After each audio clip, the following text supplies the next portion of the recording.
Concepts of accounting. ठीक है, तो सबसे पहले हम, मेरा पर्पस आज का क्लास का क्या है कि एक फाइनेंस डिपार्टमेंट में कैसे अकाउंटिंग का काम होता है वो जाना, जो तुमको कहीं कोई भी बुक में नहीं मिलेगा, जब until and unless you are practically working in any company. ठीक है, ना ही तुमको ऑडिट में समझ में आएगा, because you are an auditor. तुम जाके दूसरा काम को जस्ट चेक करता है, तो तुम ये कभी नहीं करते कि अकाउंटिंग एंट्री गिरते कि कहाँ है, तो ना ही यूट्यूब में तुमको ये वीडियो कहीं पे मिलेगा। दैट इज़ वाई ये क्लास इंपॉर्टेंट है आज का। इसमें क्या होगा, तुम्हारा, तुम लोग अगर फर्स्ट क्लास नहीं भी किया होगा तो वहाँ भी तुम्हारा क्या होगा, कंसेप्ट क्लियर होगा। बट याद रखना, आज का जो मेरा अप्रोच है क्लास का, वो टोटली प्रैक्टिकल अप्रोच है। एग्जाम में क्वेश्चंस आएगा तो तुमको डायरेक्ट आंसर लिखना है वहाँ पे, वो भी आएगा तो related to my balance sheet PL account से, ये कोई क्वेश्चन आएगा भी नहीं एग्जाम में। बट अगर आज का क्लास तुम सीख लिया, it will help you practically and subject को समझने में समझ, बिकॉज एक चैप्टर का सिलेबस का नाम है अकाउंटेंसी, अकाउंटिंग। तो अल्टीमेटली तुमको जानना चाहिए ना प्रैक्टिकली अकाउंटिंग होता कैसे है। तो तुमको लगता है अकाउंटिंग मतलब खाली जनरल एंट्री करना है, इस काम खत्म। नो, बहुत सारा चीज़ें जो आज हम लोग यहाँ पे सीखेंगे, एक फाइनेंस डिपार्टमेंट में अकाउंटिंग का वर्क कैसे होता है। ठीक है, तो जैसे कि हम तुम लोगों को फर्स्ट क्लास में डिस्कस करते हैं, एक फाइनेंस डिपार्टमेंट अगर है, उसमें एक मोटा मोटी अगर एक बड़ा कंपनी का लेके चलते हैं फाइनेंस डिपार्टमेंट में, उसमें कितना सारा एक मल्टीपल सब सेक्शन सब डिपार्टमेंट हो सकता है, बोलो।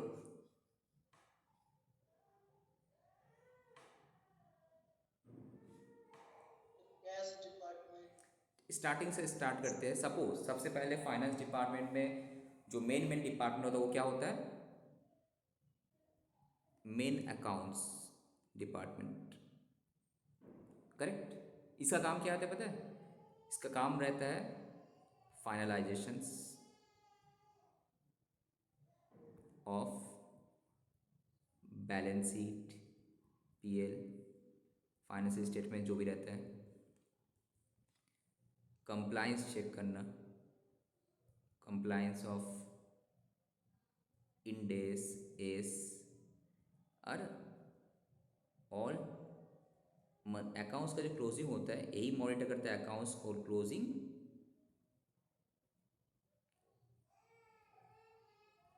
एक्टिविटीज। मेन काम इसका ये रहता है कि भाई सब, मेरा फाइनेंस में भी बहुत सारा सेक्शन तुमको आज पता चला है कितना सारा डिपार्टमेंट होता है। एक बंदा, एक छोटा कंपनी में तुम्हारा काम करोगे तो एक ही जगह सब होता है, but if you are join working a big organisation तो तुम समझेगा एक फाइनेंस डिपार्टमेंट भी एक बहुत बड़ा डिपार्टमेंट होता है। ठीक है, ये बेसिकली इसका काम यही रहता है, बेसिकली इसका काम यही रहता है। और दूसरा क्या भाई, ऑडिट को हैंडल करना, ऑडिट हैंडल, ऑडिटर से डील कौन करता है, अकाउंट्स डिपार्टमेंट ही करता है, main accounts department. Finance department का एक विंग से तुम्हारा अकाउंट्स डिपार्टमेंट, जो फाइनली कोई भी कंपनी तुम्हारा काम ऑडिट किया हुआ तुम देखना, एक एक रहता है तुम्हारा फाइनलाइजेशन से डील करता है, finalisation, compliance, consolidation, finalisation, consolidation, accounts closing activity, audit handling. ठीक है, दूसरा एक डिपार्टमेंट है वो क्या है, बोलो। पहले मेन मेन डिपार्टमेंट में आते हैं कॉस्ट एंड बजट। अगर कोई, if you are working in a manufacturing company तो वहाँ पे तुमको कॉस्टिंग एंड बजटिंग डिपार्टमेंट मिलेगा, इसका कॉस्ट एंड बजट।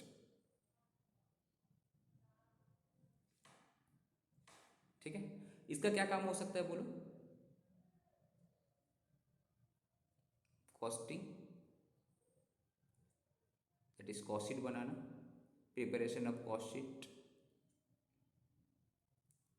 एनालिसिस वाला काम पूरा यही करता है, जैसे कल अगला दिन हम लोग किए थे एनालिसिस।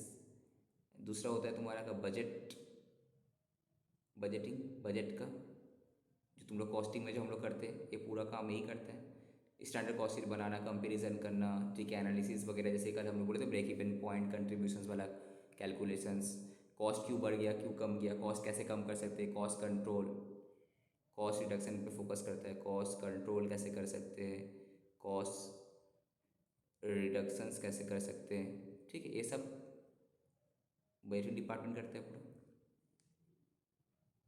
ठीक है, तो ये भी फाइनेंस डिपार्टमेंट का एक पार्ट है। अब आए तो भाई एक डिपार्टमेंट और भी तो है, टैक्सेशंस, राइट। हर कंपनी में टैक्सेशन डिपार्टमेंट है, तो उसका दो विंग रहता है। एक रहता है तुम्हारा डीटी डायरेक्ट टैक्स, एक रहता है आईडीटी इनडायरेक्ट टैक्स जो जीएसटी एंड कस्टम्स देखते हैं। अब डायरेक्ट टैक्स में, जो डायरेक्ट टैक्स में वो क्या बेसिकली क्या देखता होगा बोलो तो? जो डायरेक्ट टैक्स में वो बेसिकली क्या देखता होगा, सोचो, think about it.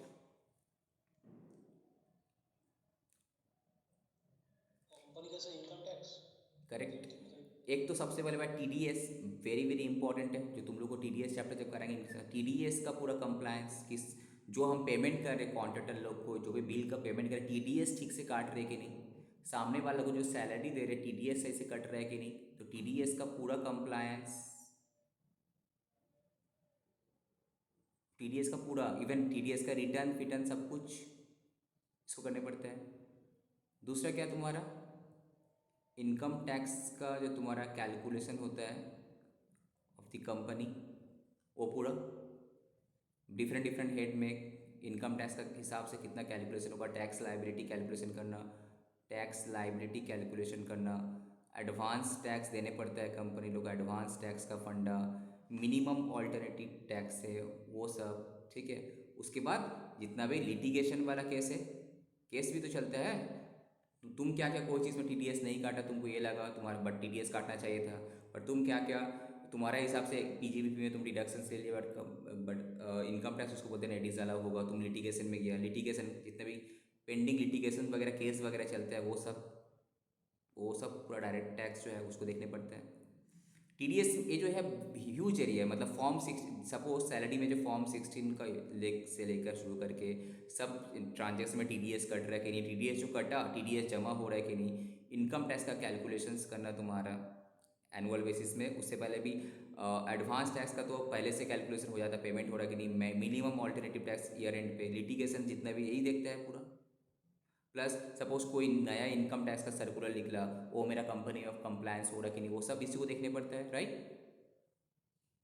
Direct tax huge area है। अगर सपोज तुम कोई इंटरनेशनल ट्रांजेक्शन्स कर रहे हैं, इंटरनेशनल ट्रांजेक्शन्स तुम कर रहे हैं, ठीक है, उसमें तुम सपोज कोई तुम्हारा कैपिटल, तुम्हारा कंपनी में कुछ कैपिटल गेन हुआ, पीजीबीपी से लेकर शुरू करके ये सब तुमको सब देखना पड़ेगा। प्लस बहुत सारा डिडक्शंस, कंपनी का क्या क्या डिडक्शंस मिलेगा, एग्जम्पशंस मिलेगा, ये सब। प्लस टैक्स प्लानिंग कंपनी का होके, पर्सनली कंपनी का होके टैक्स कहाँ कहाँ बचा सकते, पूरा टैक्स प्लानिंग भी तो यही लोग ही करने पड़ेगा, इन लोगों को करना है, राइट। अब बाकी रहा तुम्हारा सर आईडीटी, इसका पूरा काम क्या है, वही जीएसटी का, तुमको पता है जैसे जीएसटी का पूरा compliance starting from return, GST का जो रिटर्न होता है, आईटीसी होता है, उससे लेके तुम्हारा पेमेंट तक पूरा, ठीक है। अब सेम तुम्हारा कस्टम्स का भी, तुम्हारा सेम कस्टम्स का सही से हो रहा है कि नहीं, पूरा सेम पूरा कंप्लायंस वो देखता है। मेन अकाउंट्स, कॉस्ट व टैक्सेशन, ये जो है तीनों मेन डिपार्टमेंट होता है एक फाइनेंस डिपार्टमेंट का। ये जो तीन डिपार्टमेंट है ना, main accounts, cost and budget, taxes, इन लोगों को ज़्यादा जनरल फंडल से ज़्यादा जनरल वगैरह करने नहीं पड़ता है। ये सिर्फ जनरलिटी क्या चीज़ से करता है बोलो तो, कॉस्ट एंड बजट तो कुछ करते ही नहीं है, छोड़ो, इसको कोई जनरलिटी का ज़रूरत ही नहीं है मानने का, ठीक है, बिकॉज इसका काम ही है क्या, डेटा को लेकर एनालिसिस करना।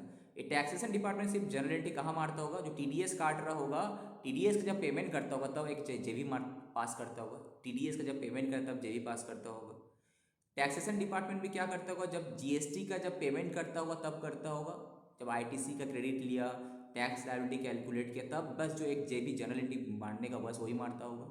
बाकी डे टू डे बेसिस पे तो कुछ मारने नहीं पड़ता, वो मंथली एक आपको एंट्री मारता है पेमेंट के टाइम में, लायबिलिटी का जब तुम्हारा एडजस्टमेंट करा आईटीसी के साथ वो, ठीक है। तो सर एंट्री कर कौन रहा है, तो मेन अकाउंट्स समझ में आया, कॉस्ट वजह से टैक्सेशन। अब हम आ जाते हैं तुम्हारा एक डिपार्टमेंट है तुम्हारा सपोज पे अकाउंटिंग, पेरोल, जिसको हम लोग बोलते हैं पेरोल अकाउंटिंग, क्या बोलते हैं, पूरा लिखते हैं। देखो हम चाहते तो डायरेक्टली क्लास स्टार्ट कर सकते हैं मेन टॉपिक में, बट हम चाह रहे हैं कि तुम लोग को समझ में आए कि अकाउंट्स डिपार्टमेंट का मेन फंक्शन होता क्या है, पेरोल अकाउंटिंग। पेरोल अकाउंटिंग से तुमको समझ में आ गया काम क्या है इसका, पूरा सैलरी का, पूरा सैलरी का प्रोसेसिंग करना, कैलकुलेशन एम्प्लॉय वाइज।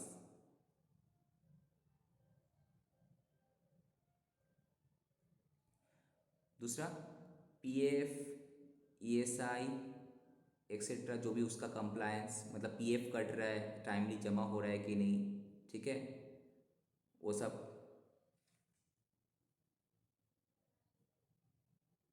फॉर्म 16 भी तो यही इशू करता है भाई, याद है फॉर्म 16?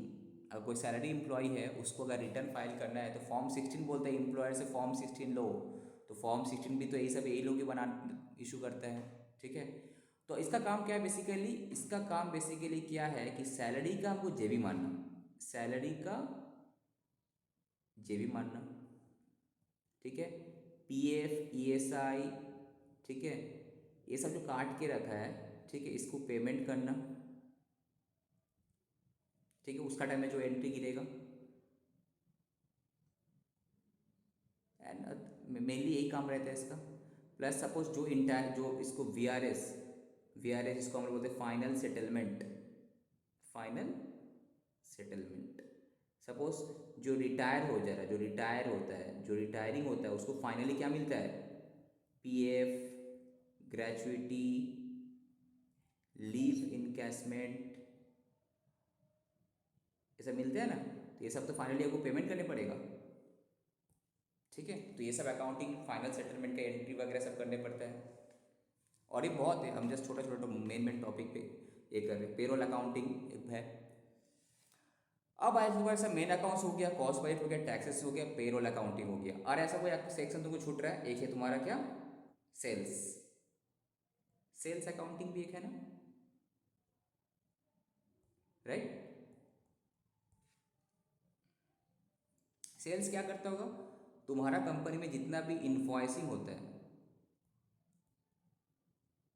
सेल्स इन्वॉइसिंग बेसिकली जितने भी सेल्स इन्वॉइसिंग है उसका अकाउंटिंग करना,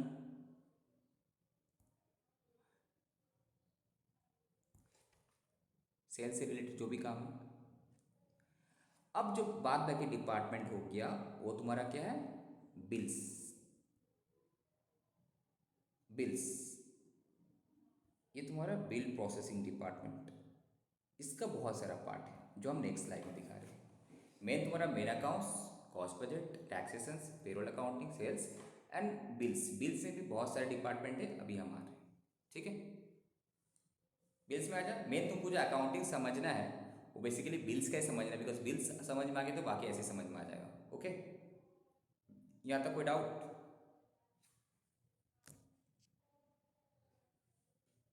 चलो next page, continue, page 2, bills processing department. तो एक बात होता है, एक कंपनी में कितना टाइप का बिल्स आ सकता है। देखो यहाँ पे कोई बिल नहीं था, मेन अकाउंट्स डिपार्टमेंट में कोई बिल का काम नहीं था, कॉस्ट बजट में कोई बिलिंग का काम नहीं था, टैक्सेशन में भी वो टैक्स का कंप्लायंस का इशू था, पेरोल अकाउंटिंग में कोई बिल का नहीं था, अपने एम्प्लॉय को पेमेंट करे, बिल क्या चीज़ का। सेल्स अकाउंटिंग में जस्ट जो हम बेचे उसका इन्वॉइसिंग किया, उसका अकाउंटिंग किया, उसमें ई वे बिल भी आ जाता है, ई वे बिल, जो सेल कर उसी को देखने पड़ेगा भाई, ई वे बिल, ठीक है।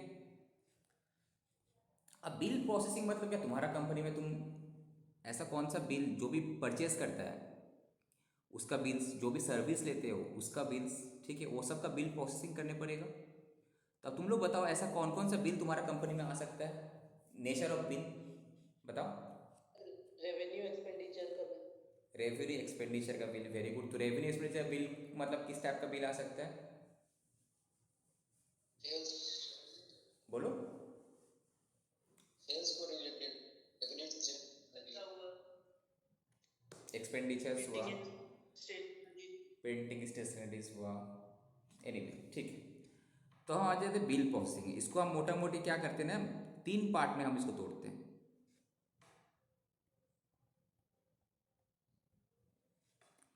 एक हुआ तुम्हारा bills related to assets, right. तुम्हारा कंपनी में एसेट भी तो तुम परचेस करता है, मशीनरी परचेस करता है, सपोज तुम्हारा कंपनी में कैपेक्स कैपिटल एक्सपेंडिचर्स हो रहा हो तो उसका बिल कौन प्रोसेस करेगा, एसेट्स। इफ़ यू तुम्हें कोई बड़ा कंपनी ज्वाइन करेगा, तुम देखेगा वहाँ पे एसेट्स कौन देखता है कि अमुक दूसरा ए बंदा देखता है, लाइव एक्सपेंडिचर कौन देखता है, ये बंदा देखता है, पर रॉ मटेरियल कौन देखता है, ये बंदा देखता है, स्टोर्स का बिल कौन देखता है, ये बंदा, इस टाइप का काम एलोकेट किया हुआ रहता है। दैट मीन्स हम आते हैं एसेट्स। एसेट्स का अकाउंटिंग, जिसका और एक नाम है तुम्हारा प्रोजेक्ट, प्रोजेक्ट से रिलेटेड जो भी अकाउंटिंग होता है, इसका काम क्या है, प्रोजेक्ट से जो एसेट, जो भी तुम्हारा एसेट, जो भी कैपिटल एक्सपेंडिचर, बेसिकली क्या है, कैपिटल एक्सपेंडिचर, राइट।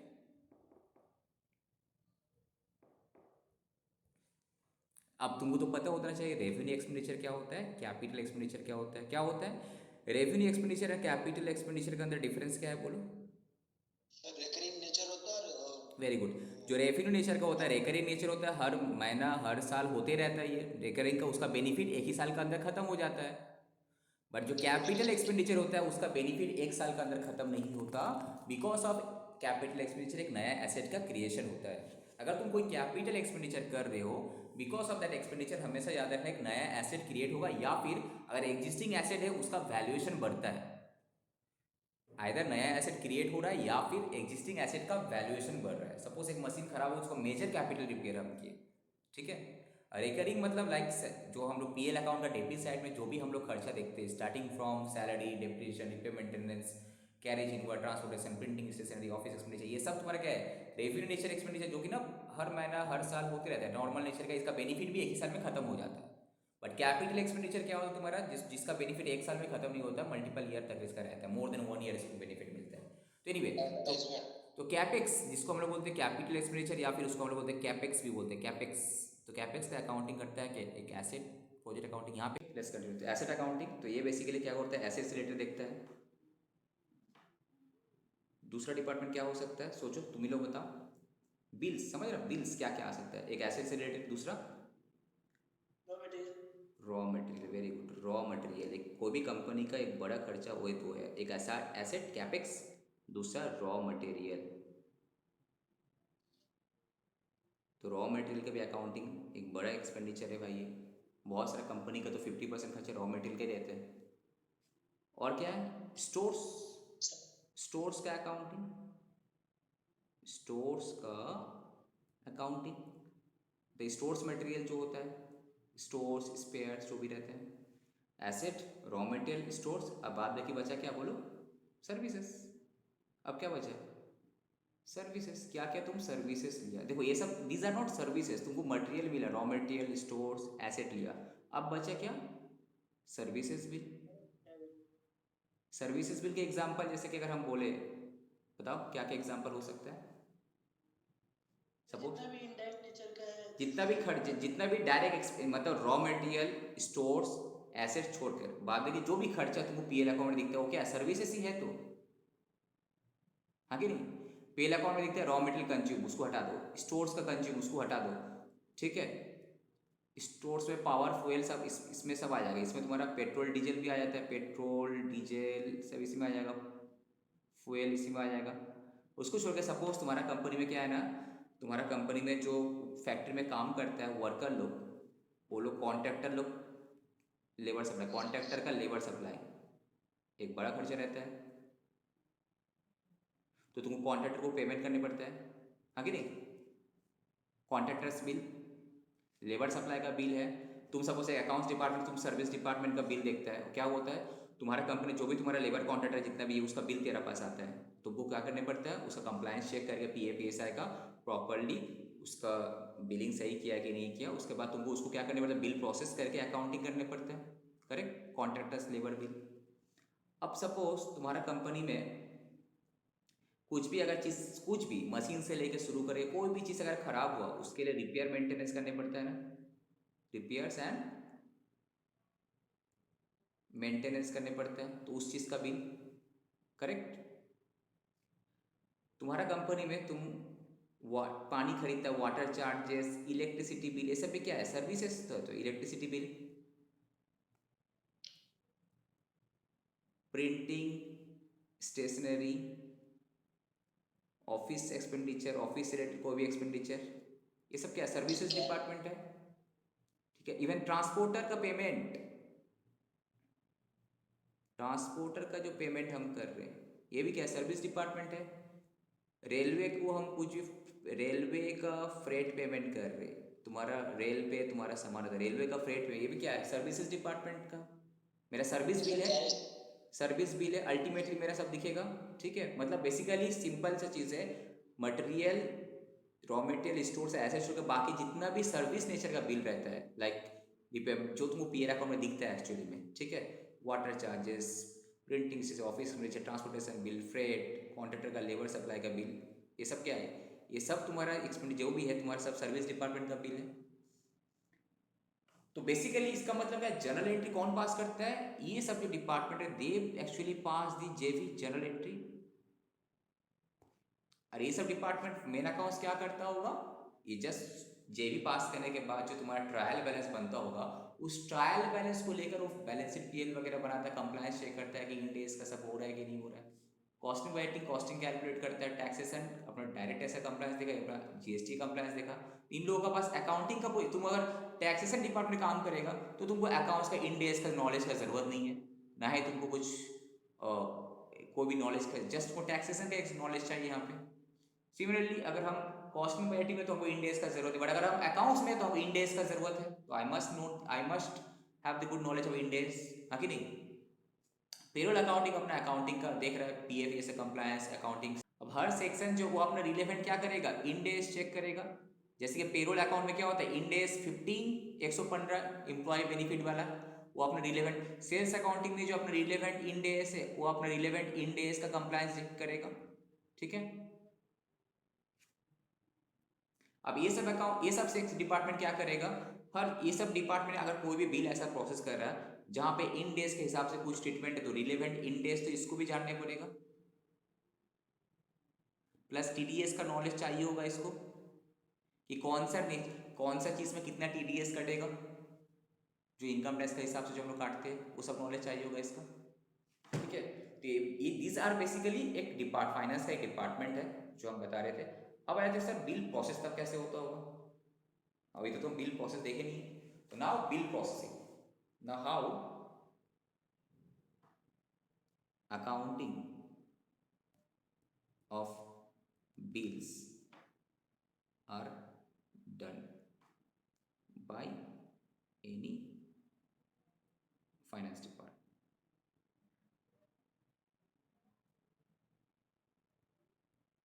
ठीक है, अब इसको हम क्या करते हैं, दो कैटेगरी में तोड़ते हैं। ठीक है, बेसिकली एक एसेट रिलेटेड, एक raw material related, stores, service. ये मेन अकाउंट समटाइम्स क्या होता है, जितना क्लोजिंग का एंट्री होता है, प्रोविजंस वगैरह ये लोग करते हैं, प्रोविजंस एंट्री, ठीक है, लाइबिलिटी के एंट्री वगैरह, ये सब भी हर सेक्शन करते हैं।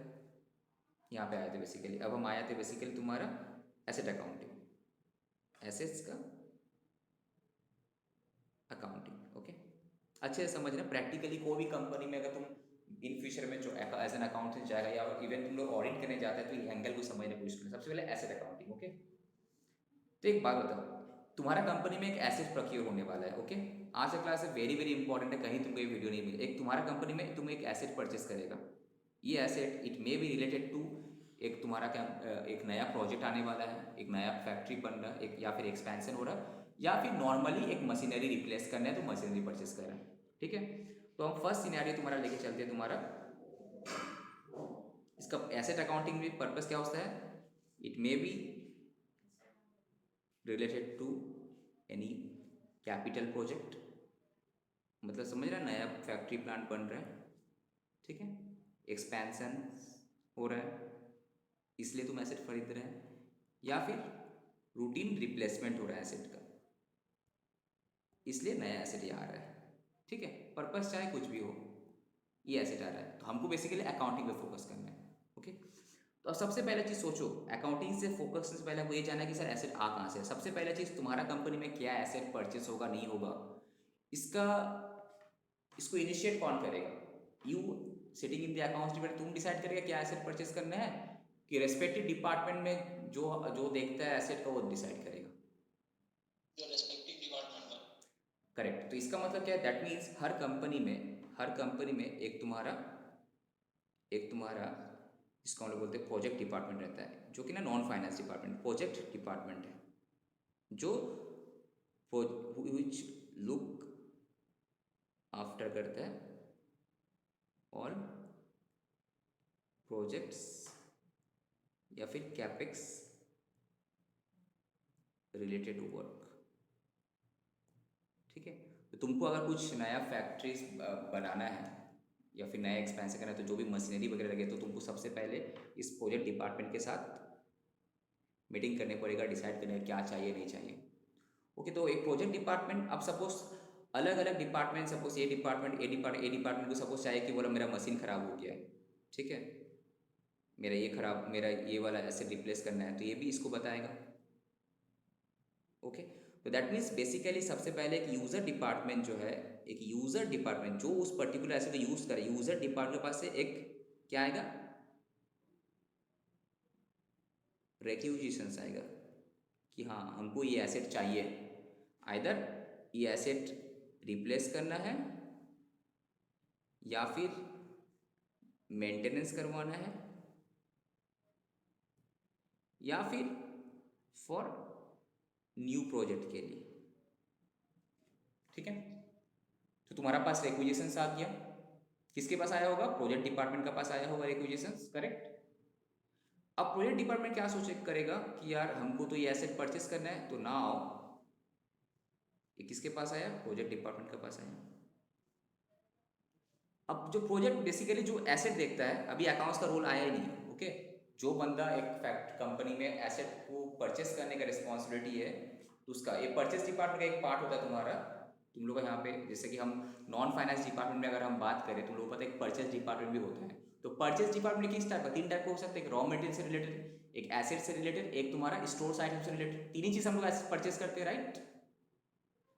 अगर हम लोग परचेस डिपार्टमेंट का बात करें, 3 चीज़ ही परचेस कर सकते हैं। परचेस डिपार्टमेंट का बात करें, ये 3, एक रॉ मटेरियल परचेस कर सकता है, अलग हो गया, स्टोर्स, एक तुम्हारा एसेट्स जो है, जो भी है, तो वो अब ये क्या करेगा, they will find the vendor या फिर सप्लायर। वो अब क्या करेगा, मार्केट में एक्सप्लोर करेगा कि ये एसेट कौन सा वेंडर या फिर कौन सा सप्लायर से हमको मिल जाएगा, करेक्ट। तो उसके लिए क्या करेगा, he will invite quotation, he will invite quotation, मैंने सब वेंडर को बोलेगा तुम कोटेशन सबमिट करो, हमको ये एसेट खरीदना है या फिर मेरा इस प्रोजेक्ट में ये चीज़ लगे, तुम अपना कोटेशन सबमिट करो। तो अब क्या हुआ, ये वेंडर लोग क्या हुआ, नाउ सप्लायर जो होता है, सप्लायर जिसको हम लोग बोलते हैं वेंडर एक्चुअली में, जिससे हम लोग वो भी चीज़ खरीदते हैं उसको हम लोग वेंडर बोलते हैं या फिर सप्लायर बोलते हैं, वो क्या किया, नाउ कोटेशन सबमिट किया।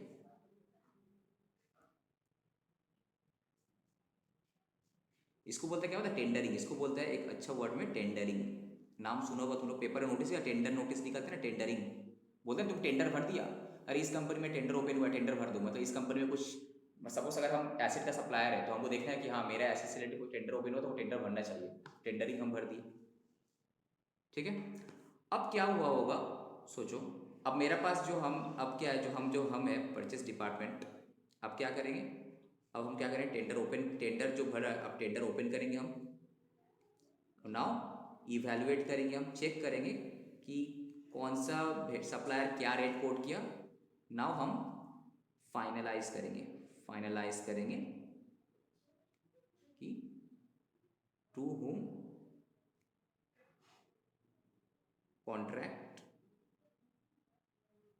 टू बी गिवन, किसको फाइनली कॉन्ट्रैक्ट देना है, जिसको हम लोग बोलते हैं, तुमको एसएपी में क्या करता है, एक परचेज ऑर्डर तुमको देता है, एक पीओ, परचेज ऑर्डर ब्रैकेट में पीओ बना के एसएपी में बनता है, सैप में बनता है, सैप।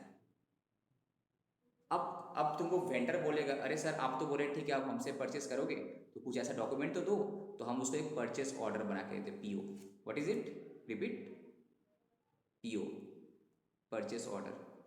तो मेरा कंपनी क्या करेगा, जो पर्टिकुलर मेरा कंपनी का जो प्रोजेक्ट डिपार्टमेंट है या फिर जो भी रिस्पेक्टिव आइदर प्रोजेक्ट डिपार्टमेंट या फिर जो भी परचेस डिपार्टमेंट है,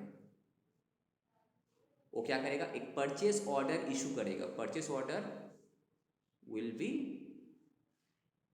गिवन टू दी सप्लायर। अब सप्लायर को हम क्या करेंगे, परचेस ऑर्डर हम दे दिए। शिट, कहाँ चले गए,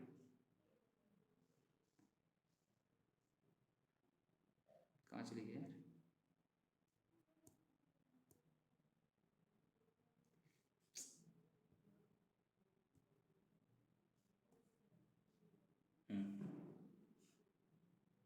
ये वाला पार्ट समझ में आया तुम लोगों को। तो सबसे पहले इसका मतलब एक यूजर डिपार्टमेंट का पास एक रिक्वायरमेंट आया कोई भी एसेट का, वो उस एसेट का परचेस को लेकर जो डिपार्टमेंट देखता है वो क्या करेगा, मार्केट में कोटेशन इनवाइट करेगा। टेंडरिंग हुआ, सब कोई अपना टेंडर कोटेशन सबमिट किया। उसके बाद जो तुम्हारा कंपनी क्या करेगा, फाइनलाइज करेगा कि किसको हमको अल्टीमेटली कॉन्ट्रैक्ट देना है। तो यहाँ पे तुम दो चीज़ देखता होगा बेसिकली। यहाँ पे क्या देखता है बेसिकली, यहाँ पे ये देखता है कि हमको सस्ता में कौन दे रहा है, अच्छा क्वालिटी का माल कौन दे रहा है, तो उसी को हम परचेस ऑर्डर इशू करते हैं। ओके, ये हो तुम्हारा प्रोसेस 1। ठीक है, अब दूसरा प्रोसेस, अब परचेस ऑर्डर इशू हुआ तुम्हारा। अब next process, second process. First process में क्या थे, जस्ट यहाँ पे फर्स्ट प्रोसेस का हम पॉइंट दे देते हैं अगर ब्लू में, तो परचेस ऑर्डर के बारे में। यहाँ पे उन्होंने जस्ट परचेस ऑर्डर कैसे इशू होता है वो फ्लो समझे। अभी तक सर अकाउंटिंग नहीं सीखा, अब हम सोचते हैं अकाउंटिंग में। Now accounting.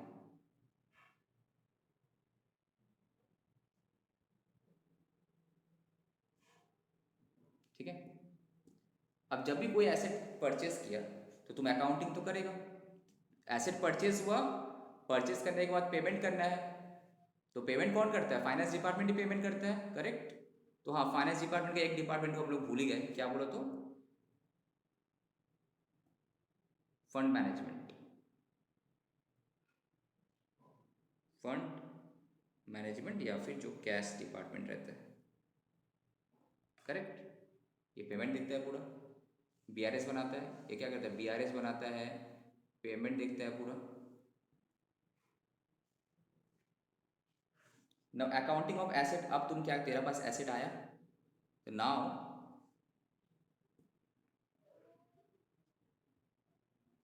Bills submitted to accounts department. Accounts का जो पर्टिकुलर डिपार्टमेंट होता है जो एसेट देखते हैं वहाँ सबमिट हुआ। अब तुम क्या, अब तुम्हारा अकाउंटिंग का रोल शुरू हुआ। Now you are working in this asset accounting department, project accounting department. अब बताओ क्या एंट्री होना चाहिए, तुम एक एसेट परचेज किया, क्या what should be the entry. Purchase account debit to cash. बाकी लोग एसेट करेक्ट। तो सबसे पहले चीज़ परचेज वर्ड तो आना नहीं चाहिए। परचेज वर्ड कहाँ पे यूज होता है, जहाँ पे मटेरियल रहता है, स्टॉक रहता है, तो वहाँ परचेज वर्ड तो आना नहीं चाहिए। तो यहाँ पे जब एसेट है, तो एसेट, अगर तुम एक एसेट परचेज करते हो तो एसेट इंक्रीज करने से डेबिट होता है, तो एसेट अकाउंट डेबिट।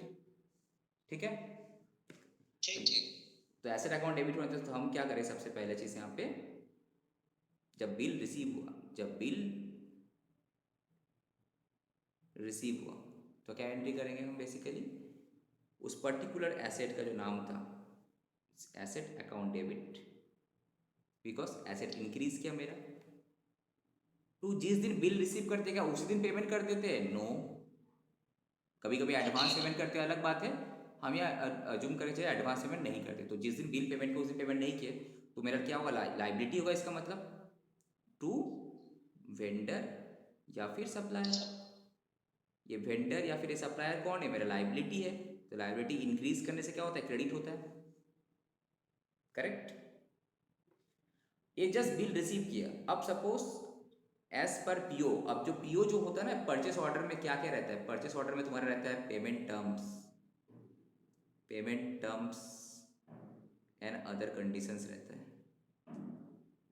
तो as per payment terms of PO, एक महीना बाद पेमेंट आया तो हम एक महीना बाद इसका बिल पेमेंट करेंगे हम। ठीक है, तो अब जब बिल पेमेंट करेंगे एक महीने बाद, तब एंट्री क्या करेंगे, पेमेंट करें तो वेंडर या फिर सप्लायर क्या होगा, डेबिट। डेबिट हो जाएगा, बिकॉज पेमेंट करें तो लायबिलिटी मेरा कम हो जाएगा, तो लायबिलिटी कम होने से क्या होता है, डेबिट टू बैंक।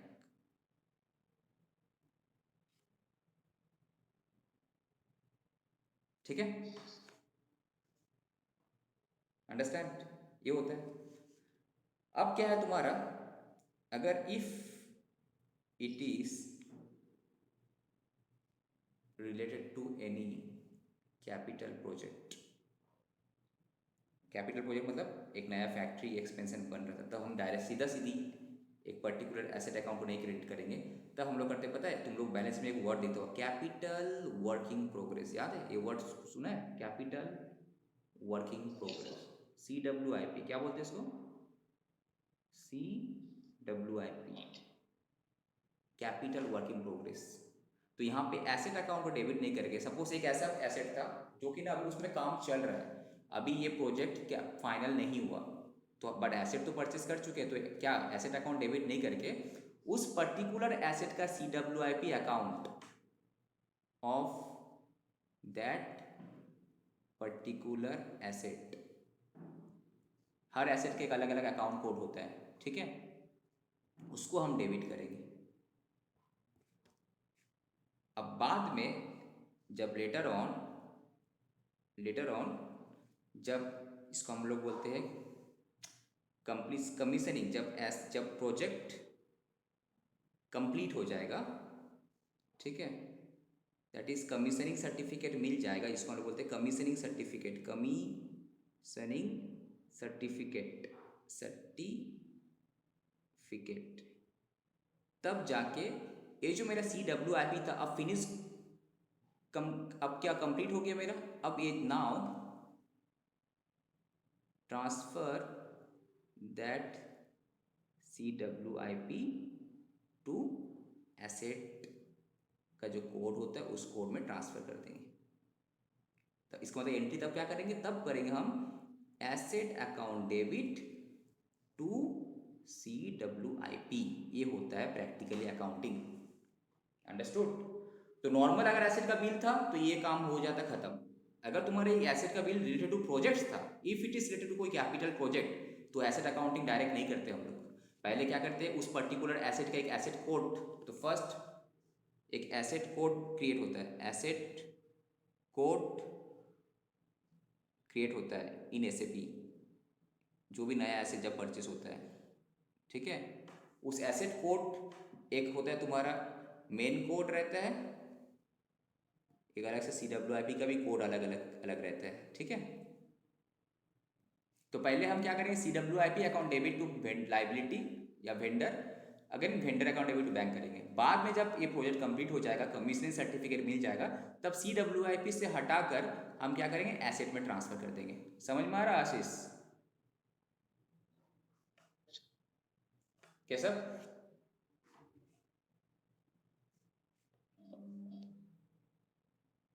ठीक है, एसेट अकाउंटिंग समझ में आया।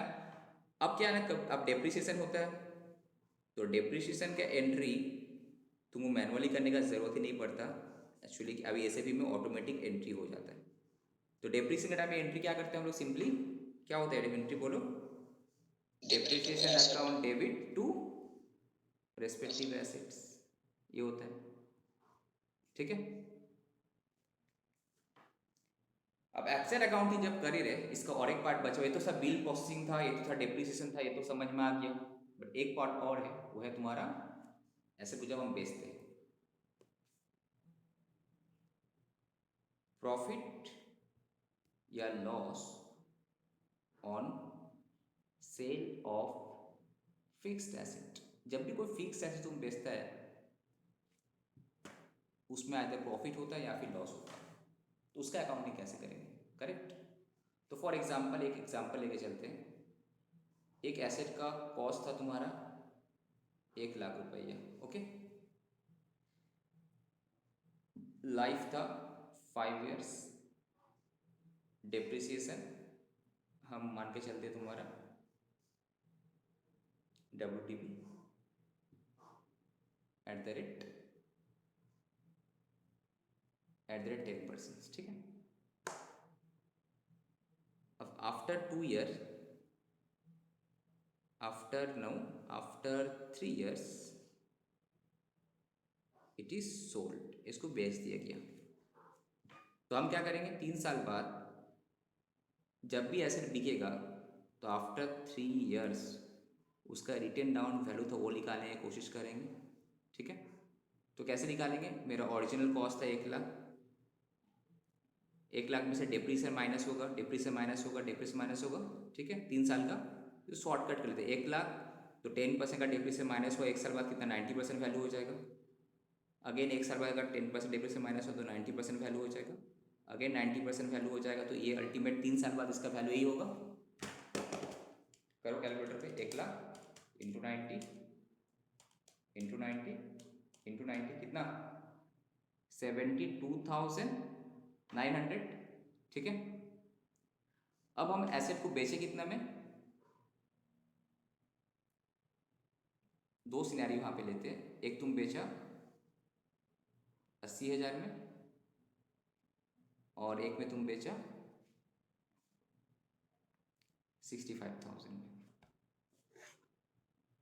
तो क्या, तो दैट मीन्स जब तुम एसेट को बेचेगा तो जनरल एंट्री क्या करेगा, तो पैसा मिला, तो फर्स्ट सिनेरियो पैसा कितना मिला 80,000, तो क्या करेंगे, बैंक अकाउंट डेबिट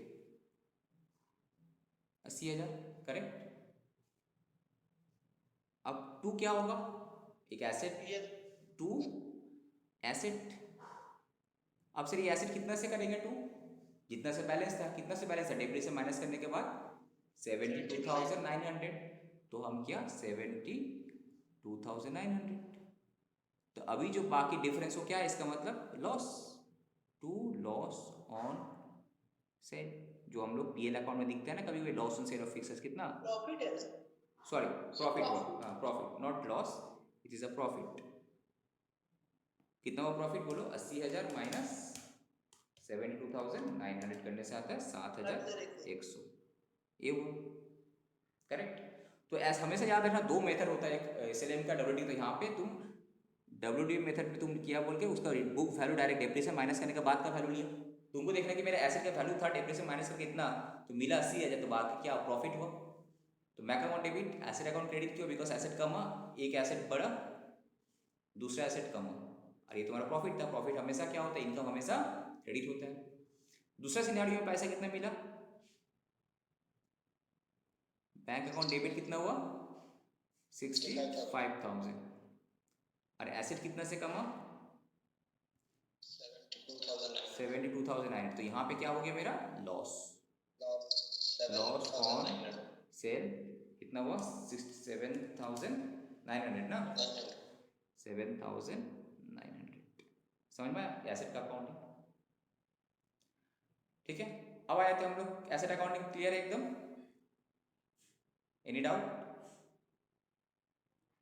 नेक्स्ट अब आए थे sir raw material accounting, very very important. Raw material accounting बहुत मजा, raw material and stores accounting दोनों एक साथ करते हैं, raw material and stores accounting, okay.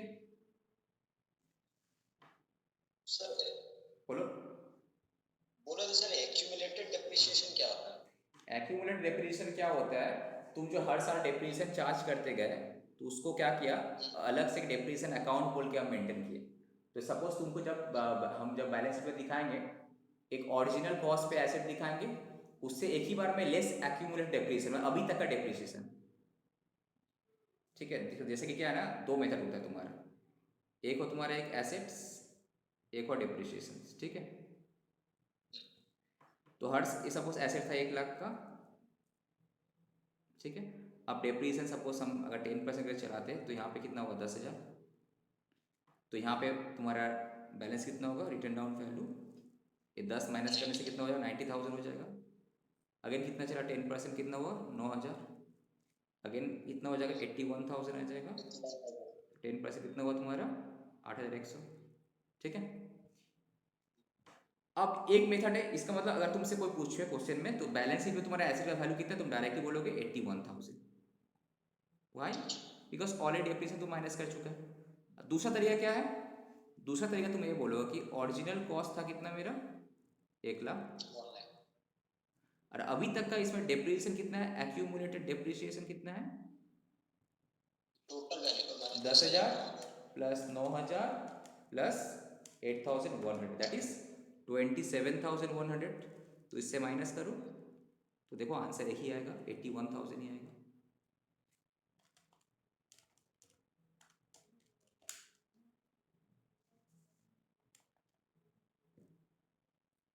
गलती हुआ क्या कुछ कैलकुलेशन में? 10,000 हुआ, 9,000 हुआ, 8,100 हुआ, तो 10,000 प्लस 9,000 प्लस 8,100, 27,100। ठीक है, अभी तक का डिप्रेशन मेरा ये है। सर এদিকে অ্যামাউন্টটা রিটেন ডাউন ভ্যালুটা লেখা হয়নি। ओहो, इसको माइनस करने के बाद का बैलेंस बताओ ना यहाँ पे। दिस माइनस दिस करें कितना है? 81 माइनस 8,100 होता है 72,900। हाँ, ये तुम्हारा ईयर 0 था, ईयर 1 एक्चुअली स्टार्ट यहाँ से हो, ईयर 1 एक साल पीछे का ऐसा करके, ये एक्चुअली बिगिनिंग, ये ओपनिंग बैलेंस है। ठीक है, ओपनिंग बैलेंस 1,00,000 ऐसा करके, तो आ रहा है ना 72,900, 7,900, 7,900।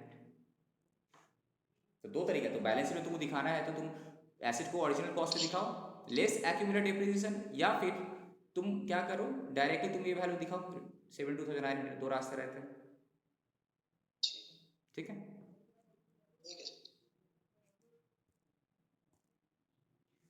नेक्स्ट रॉ मटेरियल अकाउंटिंग, ये दोनों एक साथ करते हैं। ठीक है, रॉ मटेरियल एंड स्टोर्स का अकाउंटिंग।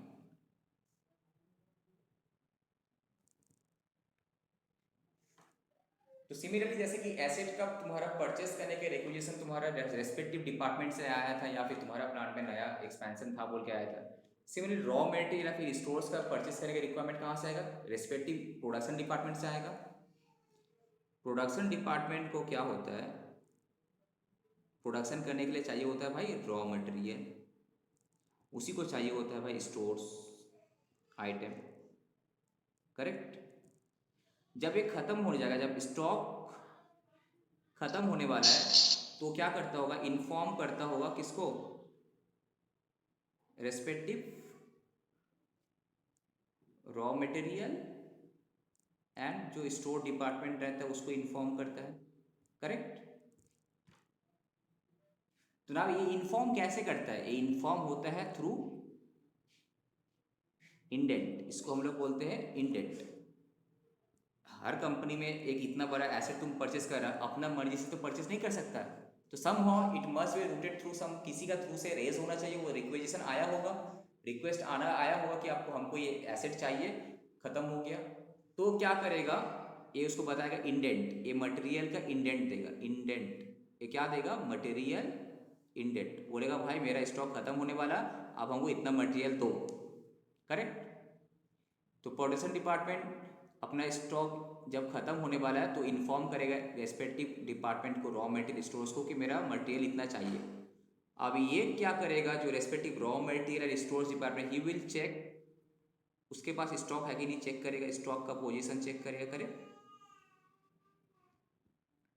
स्टॉक का पोजीशन चेक करेगा।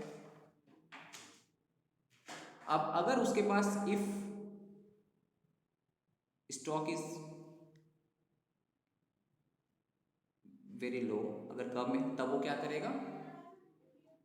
परचेस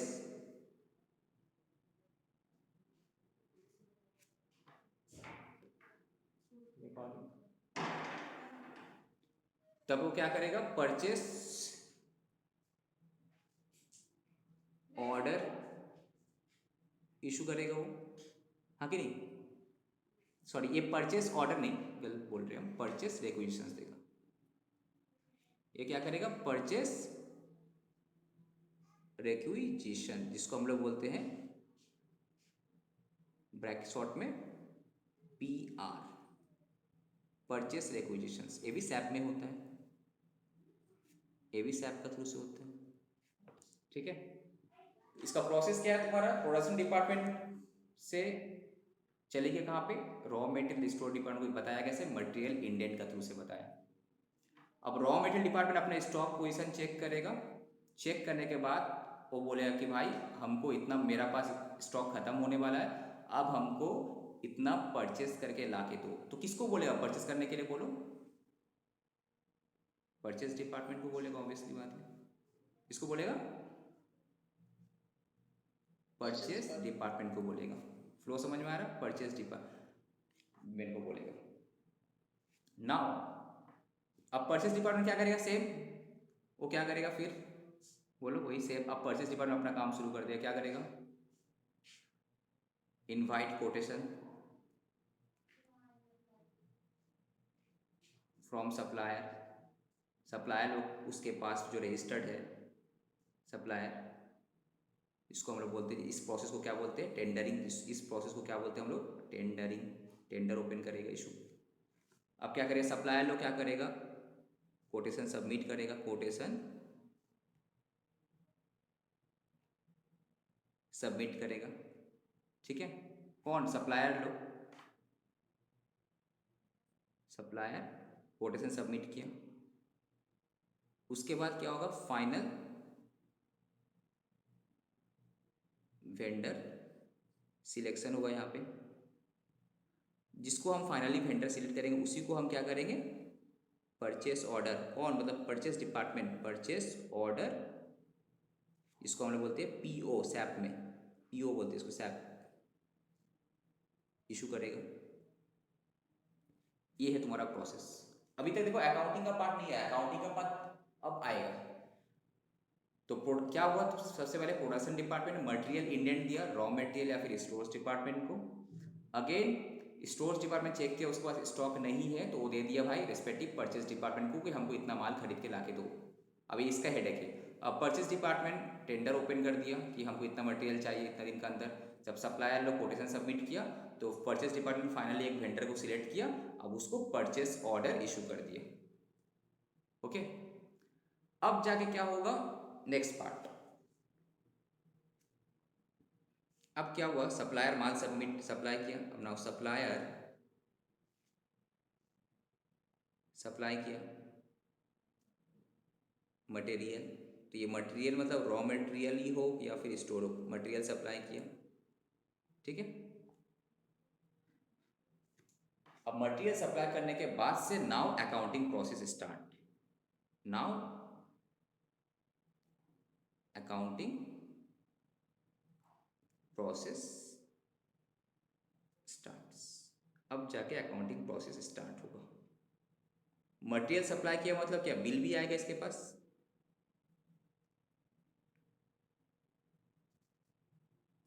फाइनेंस डिपार्टमेंट के पास बिल आया। अब जाके अकाउंटिंग प्रोसेस स्टार्ट हुआ।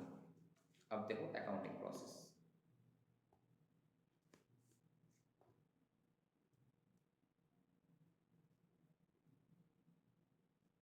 Raw material accounting. तो रॉ मटेरियल अकाउंटिंग में सबसे पहले क्या होता है पता है, सबसे पहले होता है तुम्हारा GRN। फुल फॉर्म क्या है, गुड्स, ये जो भी बोल रहे हैं हम SAP का बात करें, गुड्स रिसीव नोट, GRN। ये GRN ये स्टोर्स का भी होता है, स्टोर्स आइटम का भी होता है, रॉ मटेरियल का भी होता है। अगर अकाउंटिंग करना है तो GRN मस्ट है। अब सब कोई कंपनी में ये GRN क्या करता है, कोई कंपनी में ये GRN it is done by either raw material department या फिर स्टोर्स डिपार्टमेंट, और छोटा मोटा कंपनी में ये GRN खुद फाइनेंस डिपार्टमेंट का कोई बंदा कर लेता है। ठीक है, बट अकाउंटिंग ऑटोमेटिक गिरता है जब GRN तुम करता है तब एक अकाउंटिंग गिरता है। तो व्हाट इज दैट अकाउंटिंग, जब हम GRN करते हैं ना तो उस टाइम एक अकाउंटिंग गिरता है। तो जर्नल एंट्री क्या गिरता है, नॉर्मली जब हम लोग परचेस करते हैं तो हम लोग अकाउंटिंग एंट्री क्या करते हैं, बचपन में जो हम लोग देख कर आए 11-12 BCom में, परचेस अकाउंट डेबिट टू क्या, बोलो, raw material purchase stores item, purchase account debit to क्या होता है,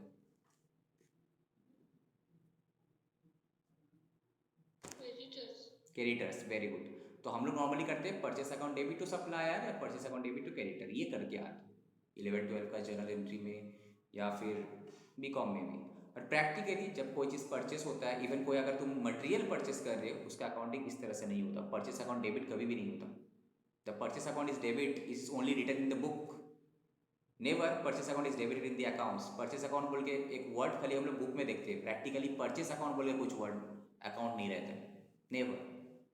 प्रैक्टिकली क्या रहता है पता है, जब भी कोई मटेरियल तुम लोग बस बुक में ये बताया गया था, जब भी कोई रॉ मटेरियल परचेस करते हैं तुम लोग एक काम करना, परचेस अकाउंट लिखना स्टॉक का बदले। पर प्रैक्टिकली परचेस अकाउंट नहीं लिखा जाता है, स्टॉक ही लिखा जाता है। सपोज हम मटेरियल ए परचेस किए थे तो क्या हुआ, जो मटेरियल परचेस किए उस stock account debit, suppose material A, तो उस पर्टिकुलर मटेरियल का जो अकाउंट था वो डेबिट हो जाएगा, बिकॉज एसेट इंक्रीज किया मेरा। तुम परचेस किया तो क्या हुआ, एसेट इंक्रीज किया, तो उस एसेट का मटेरियल कोड, यहाँ पे प्रैक्टिकली क्या होता है, एक मटेरियल कोड रहता है हर एसेट का। एसएपी में तुम देखेगा हर एसेट का, हर स्टॉक रॉ मटेरियल हो या फिर स्टोर आइटम हो, सबका एक मटेरियल कोड रहता है हर कंपनी में। तो उस material code stock account debit होता है, स्टॉक अकाउंट का मटेरियल कोड रहता है, स्टॉक का एक जीएल रहता है, जीएल वो अकाउंट डेबिट होता है बिकॉज एसेट इंक्रीज किया।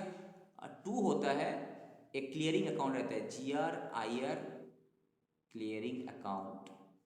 तुम अगर कोई कंपनी का ढंग से ऑडिट करेगा ये सब चीज़ को मिलेगा। GRIR एक क्लियरिंग अकाउंट रहता है, ये मेरा लाइबिलिटी है बिकॉज एसेट पर स्टॉक आया, पेमेंट करना है, बिल आया, लाइबिलिटी हुआ, वेंडर आया नहीं मगर GRIR क्लियरिंग, तो लाइबिलिटी इंक्रीज किया। ओके, ये जस्ट तुम्हारे पास मटेरियल घुसा, जस्ट मटेरियल रिसीव हुआ, तो मटेरियल रिसीव होने से ये एंट्री हुआ तुम्हारे पास।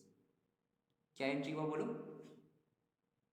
जब तक तुम कोई मैन्युफैक्चरिंग कंपनी में काम नहीं करता ये चीज़ नहीं सीख पाएगा, तो इसलिए अभी सीख लो। Stock account debit to GRIR clearing account, just on receipt of material, जो हम लोग GRN करते हैं तो ये एंट्री गिरता है ऑटोमेटिक।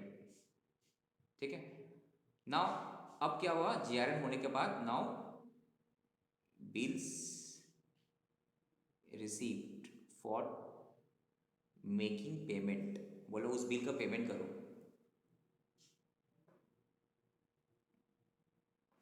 फाइनेंस डिपार्टमेंट के पास बिल आया, बोला बिल का पेमेंट करो। अब हम बिल का पेमेंट करेंगे, तो बिल का पेमेंट जब भी करेंगे सबसे पहले क्या होता है, इसको हम लोग बोलते हैं लाइबिलिटी बुकिंग होता है, लाइबिलिटी बुकिंग, या फिर एसीपी में इस टर्म को हम बोलते हैं मीरो, MIRO, मीरो।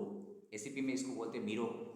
इस बिल का मीरो हुआ है कि नहीं हुआ, MIRO मीरो, MIRO मीरो, इस सब टर्म है जहाँ पे सैप बोल रहे, सब GRN सैप का टर्म था, ये भी सैप का, ये GRN है ये सैप का टर्म था। ओके, तो जब सब फाइनेंस डिपार्टमेंट जब बिल आया तो मीरो करना है, respective department, raw material department, raw material accounting section के पास बिल आया रॉ मटेरियल का, स्टोर्स अकाउंटिंग सेक्शन के पास बिल आया स्टोर्स का, करेक्ट। अब वो मीरो करेगा, मीरो जब करेगा तो एंट्री क्या गिरेगा, दैट इज लायबिलिटी बुकिंग होगा, बिल आया। तो अब हम क्या करेंगे, जो GRIR क्लियरिंग अकाउंट तुम्हारा क्रेडिट गिरा हुआ था ना यहाँ पे क्रेडिट, ये क्या हो जाएगा तुम्हारा, डेबिट हो जाएगा। क्या हो जाएगा तुम्हारा, बिकॉज अब हम एक्चुअल में आप लायबिलिटी क्रिएट करेंगे, GRIR क्लियरिंग अकाउंट, सपोज से 1 लाख का बिल आया था, ठीक है, तो GRIR क्लियरिंग अकाउंट जो क्रेडिट हुआ था वो हो जाएगा डेबिट 1 लाख, टू जो वेंडर था सप्लायर, या फिर टू जो सप्लायर था उसको हमको पेमेंट करना है 1 लाख का। ये क्या हुआ, this is your actual liability ना, दैट मीन्स ये जो है एक्चुअल लायबिलिटी बुकिंग की है यहाँ पे। अभी तक तो जस्ट मेरा क्लियरिंग अकाउंट में गिरा हुआ था, अभी तक तो जस्ट मेरा क्लियरिंग अकाउंट में गिरा हुआ था। तो अल्टीमेट तुम देखोगे पेंसिल से, देखो GRIR क्लियरिंग अकाउंट क्रेडिट और डेबिट होकर नलीफाई हो गया, दैट इज कंबाइंड एंट्री क्या हुआ, stock to supplier, stock account debit to supplier, ये फाइनल एंट्री हुआ। बट ये एंट्री एक, ये तो नलीफाई एंट्री हुआ, बट प्रैक्टिकली तो 2 एंट्री होता है, एक एंट्री होता है, एक एंट्री होता है। बट जब हम लोग को पढ़ाया जाता है, जब हम लोग सिखाया जाता है 11-12 में, तो कभी कोई तुम लोग को बीच का ये मुद्दा बोलता ही नहीं है, डायरेक्टली बोलता है तुम काम करो। बुक में, जो बुक में हम लोग को सिखाया जाता है, बोलता है तुम रॉ मटेरियल कोई भी परचेज किया तो तुम एक काम करना, purchase account debit to supplier, या फिर हम लोग उसको बोलते हैं क्या, क्रेडिटर, जो भी बोलो, यही सिखाया गया हम लोग को बुक में। बट एक्चुअली परचेस अकाउंट तो रहता ही नहीं है प्रैक्टिकली, भाई प्रैक्टिकली तो स्टॉक अकाउंट रहता है। बट बुक में लिखा हुआ है कि जहाँ पे भी स्टॉक वर्ड रहेगा वहाँ पे परचेस लिखने के लिए. This is the difference sir between. वो भी स्टॉक का अलग अलग नाम होता है. एग्जैक्टली, स्टॉक का अलग अलग नाम मतलब ये जो हम बताए ना मटेरियल कोड. तो हर मटेरियल कोड के साथ एक जीएल का लिंकिंग रहता है, एक जीएल का लिंकिंग रहता है. ठीक है, तो उस पर्टिकुलर जीएल डेबिट होता है, क्रेडिट होता है. अंडरस्टैंड? समझ में आया? तो जीआरएन का एक अकाउंटिंग हुआ, बिल का एक अकाउंटिंग हुआ, दो अलग अकाउंटिंग होता है जिसका कंबाइंड एंट्री ये गिरता है जो एक्चुअली हम लोग करते हैं. पर एक्चुअली में दो अलग अलग एंट्री गिरते हैं. देखो अभी तक देखो कहीं पे भी तुम्हारा, अभी तक देखो कहीं पे भी तुम्हारा पीएल को हिट करने वाला आइटम आया क्या? अभी तक कोई एक्सपेंडिचर बुकिंग हुआ क्या? नहीं सर. दैट इज अभी भी कोई भी एक एंट्री नहीं की हम जो मेरा पीएल में एज अ एक्सपेंडिचर जाएगा, अभी तक नहीं किए. मगर तुमको लगता था परचेज इज ऑन, परचेज मतलब मेरा expenditure. No, purchase is never your expenditure. Purchase होने से तुम्हारा स्टॉक बढ़ता है, एसेट क्रिएट होता है. It is not your expenditure. तो अब उस चीज़ पे हम डिस्कस करते हैं. पहले हम पेमेंट कर देते इसको, नहीं तो सप्लायर आके बोलेगा अरे तुम पेमेंट नहीं किया हमको. ठीक है, नाउ बिल का पेमेंट करते हैं. तो बताओ बिल का जब हम पेमेंट कर देंगे तो एंट्री क्या होगा? Sir supplier account debit to bank. Correct. ये जो हम तुम लोग को सिखा रहे हैं आज का 2 क्लास, ये टाइम वेस्ट नहीं है. रियल लाइफ तुम्हारा ये चीज़ हेल्प करेगा. प्रैक्टिकली तुम कहीं पे काम कर या ना कर मैन्युफैक्चरिंग में. Supplier account debit. एकदम एग्जैक्ट यही. हाँ बोलो. सर ऑडिट में पूरा प्रोसीड्यूर यही रहता है. Supplier account debit to bank. ये हुआ अल्टीमेटली हम फाइनल पेमेंट किए, बिकॉज यहाँ पे लाइबिलिटी मेरा कम हो गया और यहाँ पे मेरा एसेट कम हो गया. ये रहा तुम्हारा बैंक. पर अभी भी देखो सर क्या हुआ, अभी भी एक्सपेंडिचर बुकिंग नहीं हुआ. अभी भी क्या हुआ ना, कोई भी एक्सपेंडिचर बुकिंग नहीं हुआ कहीं पे भी. राइट. बिल आया, स्टॉक आया, stock account debit to GR आया, क्लियरिंग अकाउंट. बिल रिसीव किया, लाइबिलिटी बुकिंग हुआ तो जीआर आया, clearing account debit to vendor या फिर सप्लायर या फिर क्रेडिटर, जिसको हम लोग क्रेडिटर भी बोल सकते हैं हम लोग. इसका कंबाइंड एंट्री क्या होता है? Stock account debit to supplier F creditor. But book में हम लोग करते हैं purchase account debit to supplier. मतलब हम लोग का सिलेबस में, बुक मतलब अपना सिलेबस में जो हम लोग करके आए हैं. ठीक है. और फाइनली जब पेमेंट होता है supplier account debit to bank. But तुमको जब कोई बोलता है कि डायरेक्ट हम पेमेंट के, तुम लोग क्या करते हैं? Purchase account debit to bank कर देता है. बीच का सप्लाई इतना सारा एंट्री गायब करता है. और प्रैक्टिकल तुम कहीं पे काम करोगे इतना सारा एंट्री तुमको करना है. Okay, understood. नेक्स्ट. अब आते सर खर्चा तो अभी तक बुकिंग नहीं हुआ, तो खर्चा भी तो होगा. तो नेक्स्ट इसी में कंटिन्यू करते हैं. फ्रेट. फ्रेट. रॉ मेटेरियल नहीं, रॉ मेटेरियल का खर्चा तो नहीं बुक हुआ अभी तक. देखो तुम जो एंट्री किया कहीं पे रॉ मेटेरियल का एक्सपेंडिचर दिखा कहीं पे पीएल अकाउंट में? नहीं दिखा. बट जब भी तुम पीएल अकाउंट करते हो, जब भी तुम एक पीएल अकाउंट देखोगे, पीएल अकाउंट का फॉर्मेट देखोगे, वहां पे रहता है रॉ मटेरियल कंज्यूम रहता है ना. तो पीएल अकाउंट तो वो खर्चा कैसे गिरेगा? दैट मीन्स एक बात बताओ, तुम्हारा इनिशिएशन कहाँ से हुआ था? रॉ मटेरियल को यूज कौन करता है? Production department. करेक्ट. तो रॉ मटेरियल कंज्यूम कौन करता है? प्रोडक्शन डिपार्टमेंट ही कंज्यूम करता है. तो रॉ मटेरियल का कंजम्पशन का एंट्री कौन करेगा? प्रोडक्शन डिपार्टमेंट करेगा. फाइनेंस डिपार्टमेंट का तो काम ही नहीं है. ठीक है, फाइनेंस डिपार्टमेंट काम यहीं पे खत्म. खर्चा तो बुक हुआ ही नहीं उसका हाथ से. खर्चा बुक होगा तो raw material. Now production department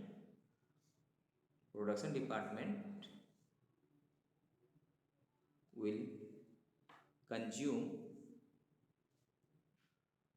raw material बोलो या फिर स्टोर्स बोलो, स्टोर्स आइटम बोलो, फॉर प्रोडक्शन के लिए. तो दे विल पास जीआई, जिसको हम एसएपी में बोलते हैं गुड्स इशू. क्या बोलते हैं हम लोग एसएपी में? Goods issue. ये वर्ड सैप का है. जीआई, वो लोग जीआई एंट्री मारता है. Goods issue. जब गुड्स इशू का एंट्री मारता है तब जाके तुम्हारा खर्चा हिट होता है. अभी तक कहीं भी मेरा एक्सपेंडिचर हिट नहीं हुआ था. गुड्स देखो खर्चा क्या होता है, जो गुड्स हम कंज्यूम कर ले, जो गुड्स हम यूज किए प्रोडक्ट, तभी जाके मेरा खर्चा होता है। तुम परचेज किया, तुम्हारा स्टॉक क्रिएट हुआ, पेमेंट पार्टी से बिल लिए थे, लायबिलिटी था, पेमेंट कर दिया, लायबिलिटी खत्म हुआ। बट तुम्हारा एक्सपेंडिचर पीएल अकाउंट में कब जाएगा, जब तुम प्रोडक्शन के लिए रॉ मटेरियल को तुम यूज करोगे, कंज्यूम करोगे। Now I am using it, now I am consuming it, तो नाउ वो लोग एसएपी में एंट्री करेगा, जब कंजम्पशन होगा तो एंट्री होगा कंजम्पशन अकाउंट डेबिट। ये एंट्री वो लोग हाथ से नहीं करते, ये लोग जो नॉर्मली क्या करते हैं, एक सिंपल से मेथड है, कितना स्टॉक कंज्यूम किया करता है, ये बैकग्राउंड में सब अकाउंटिंग एंट्री जो है ना सेट किया हुआ रहता है, बैकग्राउंड में सब एंट्री गिरता है। नाउ करेगा क्या, consumption of that particular material का जो जीएल है डेबिट होगा। अलग अलग मटेरियल का अलग अलग, हर मटेरियल का अलग अलग जीएल होता है, ठीक है, अकाउंटिंग कोड होता है। तो कंजम्पशन अकाउंट डेबिट अब होगा, नाउ एक्सपेंडिचर हुआ। अब जब हम माल खा लेंगे, जब हम माल कंज्यूम कर लेंगे तो मेरा स्टॉक कम हो जाएगा, तो स्टॉक उस पर्टिकुलर मटेरियल का, उस पर्टिकुलर मटेरियल का स्टॉक खत्म होगा था। समझ में आया? ये रहा तुम्हारा जीआई अकाउंट डेबिट होगा ना? जीआई नहीं, नॉर्मली उसका एक जीएल अकाउंट रहता है, कंजम्पशन का जीएल रहता है, जिसको बोलते हैं कंजम्पशन जीएल। जीआई का तो फुल फॉर्म है गुड्स इशू। तो अब हर मटेरियल का अलग अलग जीएल होता है, सपोज कोयला का अलग जीएल है, ठीक है, अलग अलग मटेरियल का अलग अलग जीएल है। तो जो रॉ मटेरियल तुम खरीदते हैं उसका अलग अलग जीएल है, सपोज आयरन ओर का अलग जीएल है, कोयला का अलग जीएल है, ठीक है, अलग अलग स्टील मटेरियल का अलग अलग जीएल है। तो जो भी तुम मटेरियल, सपोज तुम्हारा कंपनी कुछ मटेरियल ए तुम यूज़ करते हो, मटेरियल ए का अलग जीएल है। तो जो जीएल अकाउंट है, खर्चा जीएल मतलब एक एक्सपेंडिचर अकाउंट, एक्सपेंडिचर का हेड होता है, अलग अलग अकाउंट का अलग अलग है। तो उस पर्टिकुलर जीएल को तुम क्या किया, यहाँ पे डेबिट किया, एक्सपेंडिचर को डेबिट किया टू स्टॉक। स्टॉक मतलब उस पर्टिकुलर मटेरियल का स्टॉक कम हो गया और खर्चे में बुक हो गया। समझ में? अब जाके तुम्हारा पीएल अकाउंट हिट किया। तो पीएल अकाउंट कहाँ पे हिट किया, जब तुम उसको कंजम्पशन किया तब जाके हिट किया। अंडरस्टूड? Yes sir. तो बेसिकली अकाउंट्स डिपार्टमेंट की अगर बात करें, रॉ मटेरियल अकाउंटिंग कैसे होता है, जीआरएन हुआ, जो चाहे फाइनेंस करे या फिर नॉन फाइनेंस डिपार्टमेंट करे, बिल का पहली प्रोसेसिंग वो कर लिया, ठीक है, वेंडर को पेमेंट भी कर दिया, पर अल्टीमेटली खर्चा तभी होगा जब प्लांट में, जब रेस्पेक्टिव फैक्ट्री डिपार्टमेंट, जो फैक्ट्री का बंदा जो प्रोडक्शन में है, वो लोग जब गुड्स को कंज्यूम किया एसएपी में, जब तक एंट्री नहीं करेगा कंजम्पशन का, तब तक खर्चा बुक नहीं होगा, कंजम्पशन पोस्टिंग। इसको हम लोग बोलते हैं कंजम्पशन का पोस्टिंग। हम लोग फॉलो अप करने पड़ता है कभी कभी, कंजम्पशन का पोस्टिंग हुआ कि नहीं, कंजम्पशन का पोस्टिंग, ठीक है। ऐसा वीडियो यूट्यूब में कहीं नहीं मिलेगा ठीक है। अब क्या है ना, बेसिकली कंजम्पशन होता क्या है, व्हाट इज कंजम्पशन, तुम लोगों को पता होगा। सपोज तुम्हारा पास एग्जांपल देके हम समझाते हैं। सपोज मेरा पास ओपनिंग स्टॉक था,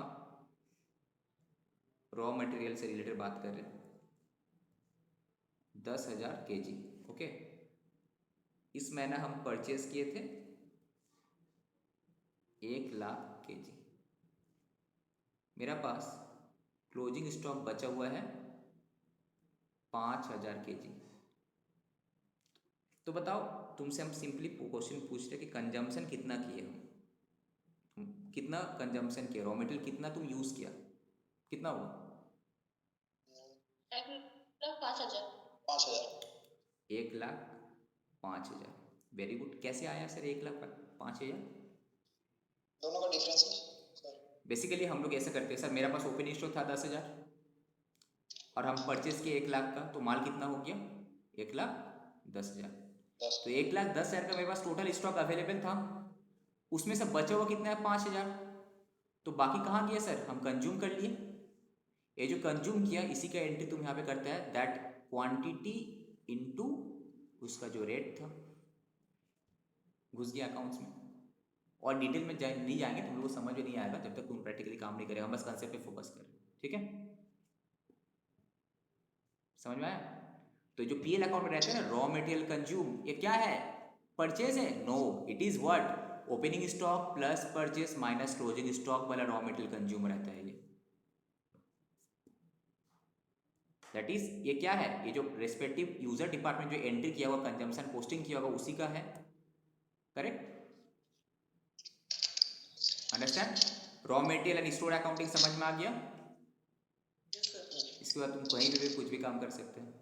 कितना सारा एसीपी का वर्ड तुम सीखा, सोचो ना, PO purchase order, material indent, ठीक है, परचेस एक्विजिशंस, परचेस, उसके बाद तुम्हारा GRN, Miro, GRI clearing account, उसके बाद एक word GI, goods issue, consumption posting, ठीक है। उसके बाद यहाँ पे CWIP एक नया वर्ड सीखा, सी यहाँ पे CWIP, कोई पूछेगा व्हाट इज CWIP, आराम से बोल सकता है सर एक ऐसा पहले क्या होता है जब भी कोई एसेट क्रिएट होता है तो जब तक कोई प्रोजेक्ट कंप्लीट नहीं होता उसको CWIP में उसका अमाउंट को रखा जाता है, जब प्रोजेक्ट कंप्लीट हो जाता है तब उस CWIP से उठाकर एसेट में ट्रांसफर किया जाता है, दिस इज अ CWIP। ये CWIP भी एसेट है, ये भी एसेट है, बट CW, ठीक है, दोनों बट डिस्क्लोजर अलग अलग होता है, ठीक है। अब हम लोग आ जाते हैं, तो एसेट अकाउंटिंग समझ में आ गया तुमको, रॉ मटेरियल भी समझ में आ गया, स्टोर्स अकाउंट भी समझ में, अब आ जाते हैं सर्विस डिपार्टमेंट का खर्चा। बस हम लोग डिस्कशन के लास्ट में है, वो जो समझाना था समझ, नेक्स्ट पेज में आते हैं। मजा आ रहा ना तुम लोगों को? हाँ सर, पूरा ऑडिट का क्लास लग रहा है। ऑडिट का क्लास ले रहे क्या? पता नहीं, हम तो बस इतना सिखा रहे हैं कि सो दैट एक अकाउंट्स का स्टूडेंट को ये चीज़ तो आना चाहिए। अब आ जाते हैं हम लोग सर्विस का bill. Now service bill related accounting entry.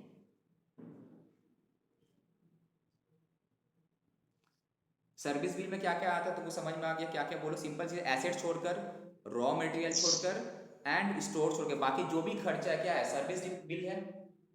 Labour supply का, लेबर कॉन्ट्रैक्ट को पेमेंट करना है, रिपेयर मेंटेनेंस का bill, water, electricity, printing, stationery, pollution tax, DMC tax, transportation, freight, कुछ भी, चाय पानी का, टी टिफिन एक्सपेंडिचर, लेना भाई T tiffin expenditure, T tiffin, ठीक है, ऑडिट का खर्चा, ऑडिटर्स फीस एक्सेट्रा, ये सब कुछ, ठीक है। ट्रैवलिंग का एक्सपेंडिचर, ट्रैवलिंग, लीगल एक्सपेंडिचर, कुछ भी उठाओ, पीएल अकाउंट से उठाओ ना, रॉ मटेरियल स्टोर हो, बाकी पीएल अकाउंट का डेबिट में जितना भी वो सब क्या है, सर्विस रिलेटेड तो खर्चा है, लीगल एक्सपेंडिचर। हाँ बोलो। पूरा सर एक एक्स ग्रेटिया होता है क्या सर? एसग्रासिया तुम्हारा सैलरी का पार्ट होता है, एसग्रासिया, एक्स ग्रेटिस सैलरी का। हाँ सैलरी का पार्ट होता है, ठीक है। तो अब देखो उस सर्विस का हम ये करते हैं, ठीक है, तो उसके लिए हम बेसिकली एक ही चीज़ को हम करते हैं, सर्विस रिलेटेड बिल का अकाउंटिंग होता है। सी उसके लिए क्या होता है, अच्छा सर्विस जो है क्या होता है समझिए, सर्विस का यूज़र कौन है, रेस्पेक्टिव डिपार्टमेंट, ठीक है, जो रेस्पेक्टिव डिपार्टमेंट वो यूज़र डिपार्टमेंट है, ठीक है। अब कुछ कुछ स्पेसिफिक रहता है, तो यूज़र डिपार्टमेंट बोलता है कि हमको ये सर्विसेज चाहिए, सर्विसेज दे वांट, उसको चाहिए, तो क्या करता है, एक सर्विस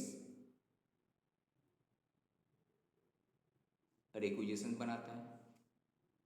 उसके बाद क्या होता है, उसका बेसिस में एक वर्क ऑर्डर, जैसा कि परचेस ऑर्डर जो वर्ड यूज कर रहे थे वो for raw material, stores and asset के लिए था रिलेवेंट। अब जो है सर्विस के लिए वर्क ऑर्डर इशू होता है, एसएपी में जो वर्क ऑर्डर बनता है इसको बोलते हैं वर्क ऑर्डर। एसएपी में जितना भी सर्विस का बिल होता है उसके लिए जो ऑर्डर इशू होता है एसएपी में सब होता है वर्क ऑर्डर। ये जो वर्क ऑर्डर बनता है ना, इसमें जीएल, इसमें मतलब क्या होगा, इसमें एसएससी कोड क्या होगा जीएसटी का, ठीक है, जीएसटी का रेट क्या होगा, जीएल कौन सा यूज़ होगा, कौन सा कॉस्ट सेंटर होगा, सब कुछ हम लोग यहाँ पे मेंशन कर रहते हैं। रेट क्या होगा, किस रेट में तुम ये सर्विस लेगा, सब कुछ यहाँ पे रहता है, ठीक है।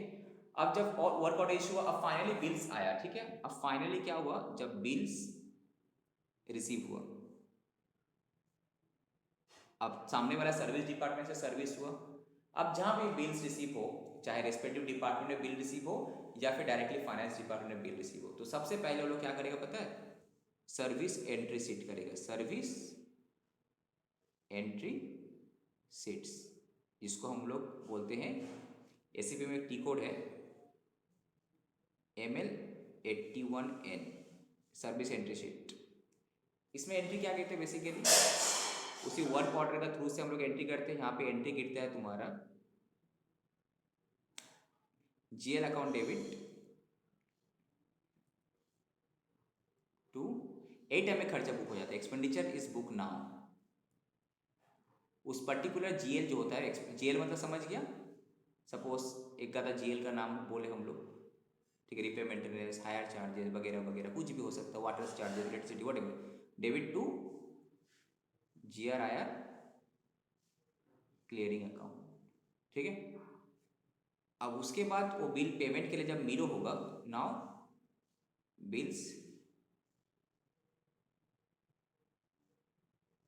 बिल्स का फाइनल प्रोसेसिंग होगा, इसको हम लोग बोलते हैं इनिशियल प्रोसेसिंग।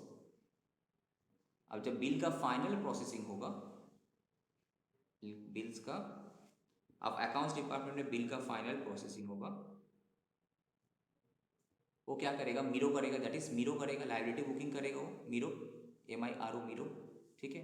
वो क्या करेगा वहाँ पे, तो GRIR जो था गिरा हुआ था उसको क्या कर देगा, डेबिट कर देगा, बिकॉज लायबिलिटी था, ये डेबिट ये कम हो गया, ठीक है। डेबिट करके वो क्या करेगा, वो टू जो ये था सप्लायर ऑफ सर्विस, उसको लायबिलिटी क्रिएट करेगा जो वेंडर, ठीक है। अब फाइनली क्या करेगा, जब पेमेंट करेगा, एंट्री क्या करेगा, नाउ पेमेंट जब करेगा उसी सप्लायर को डेबिट कर देगा, supplier account debit to bank, खत्म। तो यहाँ पे तुम लोग से क्वेश्चन है, सर एक्सपेंडिचर का बुकिंग कौन से स्टेज में हुआ है, यहाँ पे पीएल अकाउंट में कौन सा स्टेज में पीएल अकाउंट हिट हो गया,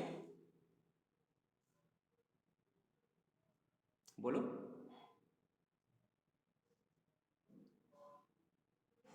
कौन सा स्टेज में, बोलो, फर्स्ट स्टेज में जो हम सर्विस एंट्री हुआ ना उसी टाइम में जीएल अकाउंट डेबिट हो गया, तो फर्स्ट स्टेज में तुम्हारा पीएल को हिट कर गया, ठीक है। उसके बाद तो जैसे हम लायबिलिटी बुकिंग किए एंड सप्लायर को पेमेंट किए, खत्म, ठीक है। दिस इज हाउ एक मेजर जो बिल प्रोसेसिंग होता है कोई भी फाइनेंस डिपार्टमेंट में, वो चाहे एसेट से हो, रॉ मटेरियल से हो, स्टोर से हो, कोई भी सर्विस का बिल हो, इस तरह से प्रोसेस होता है। अब बाकी मेन अकाउंट्स डिपार्टमेंट क्या करता है, समटाइम्स हमको क्या करने पड़ता है, प्रोविजन एंट्री मारने पड़ते हैं, ठीक है। और ये बहुत सारा क्वार्टर ईयर इसमें क्वार्टरली क्लोजिंग टाइम एंट्री वगैरह वो अपने अकाउंटिंग एंट्री मारता है, कंसोलिडेशन टाइम में जो करना है, कॉस्टिंग अपना कॉस्ट बजट कॉस्टिंग का काम, एनालिसिस का काम, वेट इनकम, टैक्सेशन अपना डायरेक्ट टैक्स का, TDS का कंप्लायंस वगैरह चेक करता है, IRT GST वगैरह ये अपना चेक करता है, पेरोल अकाउंट अपना सैलरी का एंट्री देखता है, सेल्स अकाउंट अपना सेल्स रिलेटेड एंट्री देखता है, और बिल प्रोसेसिंग। तो अब दो चीज़ और है तुम्हारा, वो है, टाइम कितना देख लेते हैं, जल्दी से हो जाएगा।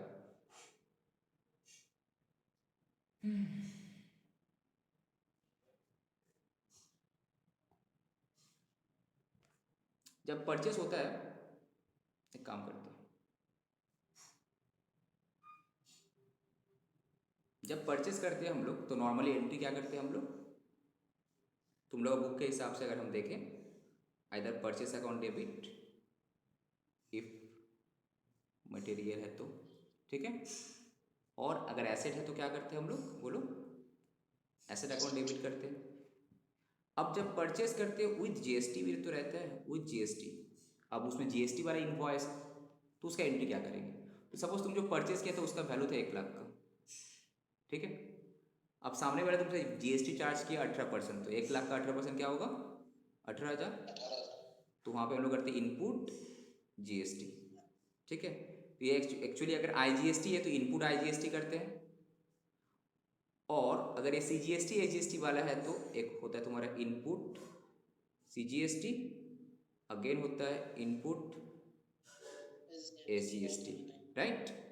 आइदर ऊपर वाला होगा या फिर अलग से, अगर ये होगा तो डायरेक्ट हो जाएगा 18,000, अगर ये होगा तो क्या होगा 9,000, 9%, 18%।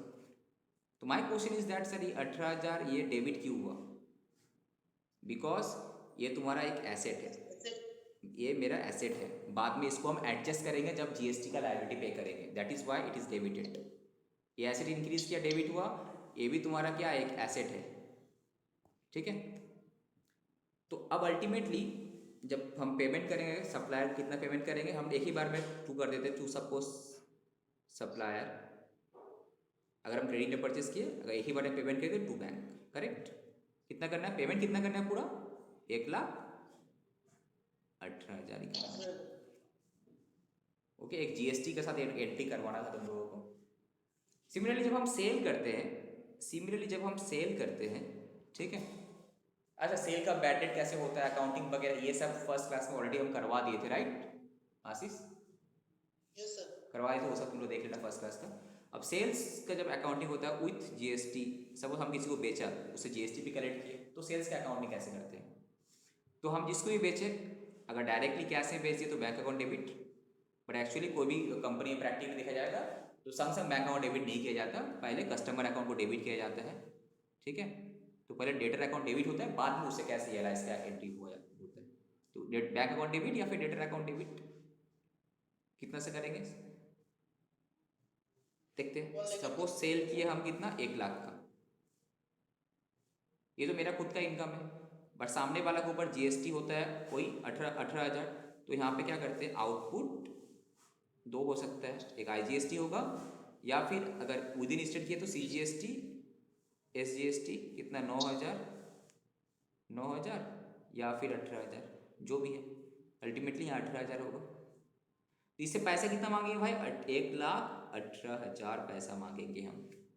तो मेरा पैसा आया 1,18,000, उसमें से मेरा इनकम कितना है, 1 लाख है, और ये क्या है मेरे लिए लाइबिलिटी है। हम जो सामने वाले से जीएसटी कलेक्ट करते हैं, क्या होता है मेरा लाइबिलिटी होता है।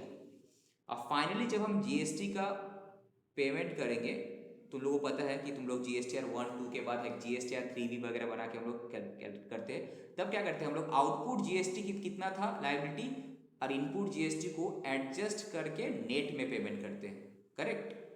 तो उसमें क्या करेंगे, जो जीएसटी जब पेमेंट करेंगे, आउटपुट जीएसटी और रिस्पेक्टिव जीएल डेबिट होगा आईजीएसटी का, वो भी क्या परसेंटेज अलग है तो जीएल अलग हो जाता है, ओके। 8%, 9% का अलग जीएल है, 18% का अलग जीएल है, 12% का अलग है, 5% का अलग है। अगर सीजीएसटी है तो सीजीएसटी डेबिट हुआ, एसजीएसटी तो एसजीएसटी डेबिट हुआ पेमेंट, और जितना तुम आईटीसी ले लिया टू इनपुट जीएसटी वो 3 में टूट जाएगा, और जितना बाद में तुम पेमेंट किया अल्टीमेटली टू बैंक, इस तरह से होता है एंट्री, ओके। अब बचा तुम्हारा इनकम हो गया, और कौन सा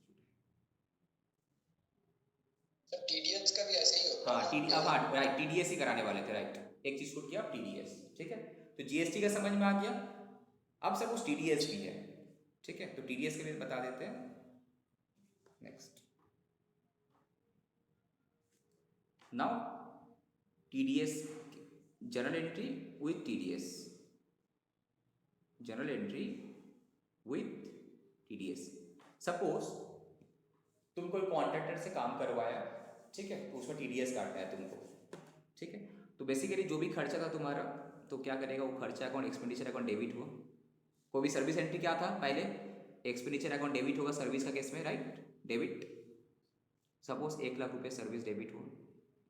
अब इसमें हम सामने वाला हमसे जीएसटी भी चार्ज करेगा, तो इस केस में हमको इनपुट जीएसटी मिलेगा कितना, सपोज 18,000, ठीक है।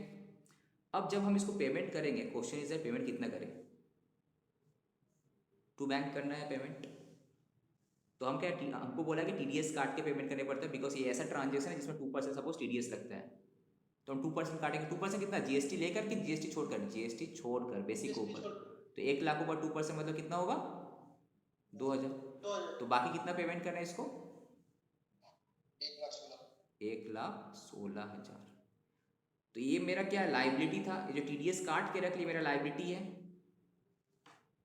अब इस तरह से जितना भी टीडीएस हम काट के रखे होंगे वो मेरा लाइबिलिटी है, तो वो टीडीएस को पेमेंट भी तो करना है। तो बाद में ये जो है टीडीएस लाइबिलिटी था, ये TDS liability account debit to, ultimately हमको गवर्नमेंट में पैसा जमा करना था, गवर्नमेंट को जमा कर देंगे बाद में नेक्स्ट महीने का 7 तारीख का, इनकम टैक्स डिपार्टमेंट को।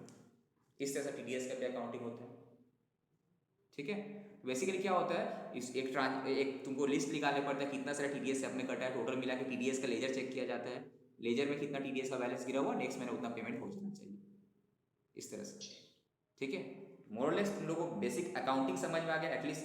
अब if you go for any interview या कहीं भी तुम ऑडिट वगैरह करने जाते हो, तो सीए फर्म ज्वाइन करते हो, एटलीस्ट तुमको आना चाहिए कि अकाउंटिंग कैसे होता है, ठीक है। ऑलमोस्ट हम सब कवर कर चुके हैं, जो इतना तुमको प्रैक्टिकली बहुत जितना भी एरिया होता है सब कवर कर चुके हैं हम ऑलरेडी।